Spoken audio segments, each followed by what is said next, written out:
ہم آپ کی خدمت میں ایک ایسا خواب بیان کریں گے جس کو سن کر رونگٹے کھڑے ہو جائیں۔ ایک آدمی تھا، اس کی خوبصورت لڑکی تھی۔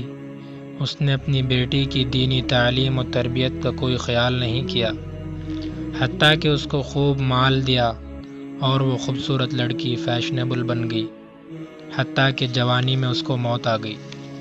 اس آدمی کی بڑی تمنا تھی، بیٹی جوانی میں جدا ہو گئی، میں کبھی اس کو خواب میں تو دیکھوں میری بیٹی کس حال میں ہے۔ ایک دن اس نے خواب میں دیکھا کہ اپنی بیٹی کی قبر پہ کھڑا ہے۔ اچانک اس کی بیٹی کی قبر کھل گئی۔ کیا دیکھتا ہے، بیٹی بے لباس پڑی ہے۔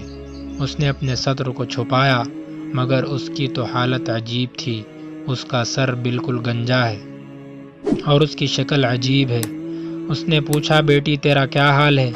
کہنے لگی، ابو میں بے پردہ پھرتی تھی، جب یہاں قبر میں آئی میرے سر کو بہت بڑا بنا دیا گیا، پہاڑوں کی طرح۔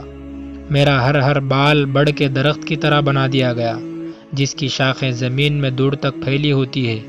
پھر فرشتے آئے، انہوں نے میرے ایک ایک بال کو نوچا، اور جس طرح بڑھ کے درخت کو کھینچ لے تو زمین میں گڑھے پڑ جاتے ہیں، ابو ایک ایک بال کو نوچنے سے میرے سر کے اندر گڑھے پڑ گئے، اس لیے میرے سر کی جلد بھی چلی گئی، فقط ہڈی ہے جو آپ دیکھ رہے ہیں۔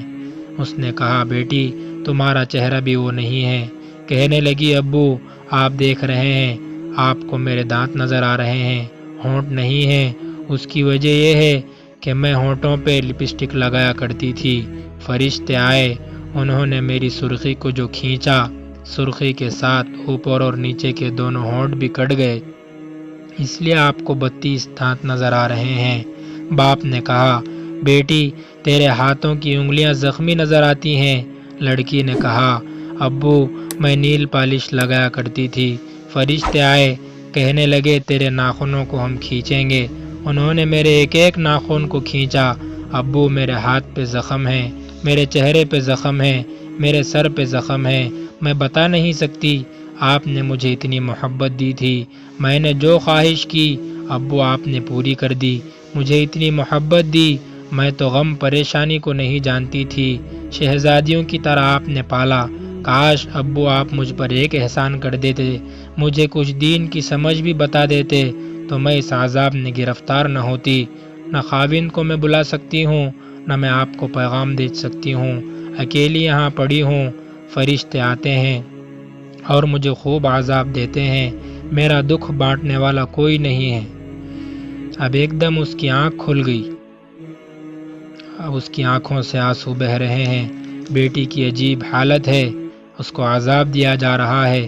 تب اس کو احساس ہوا کہ کاش میں اپنی بیٹی کو دین سکھاتا، میری بیٹی آگے جا کر جنت کی نعمتوں میں پلتی۔ تو جن بیٹیوں کو اتنی محبت، اتنے پیار سے پالتے ہیں، اگر ہم ان کو دیندار نہیں بنائیں تو یہ فرشتے جہنمی فرشتوں کے حوالے ہو جائیں گے۔